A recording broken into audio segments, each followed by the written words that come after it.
The spell checker in DocsPlus allows students to independently check and correct their spelling.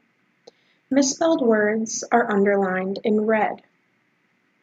Tap a misspelled word to see the suggested corrections.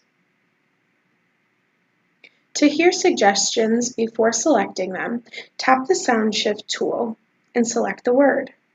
Because. Tap a suggestion to replace the misspelled word.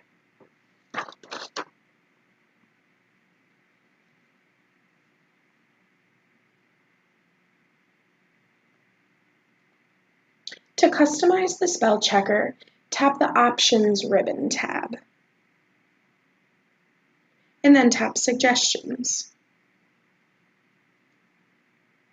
Here we could turn the spell checker on and off,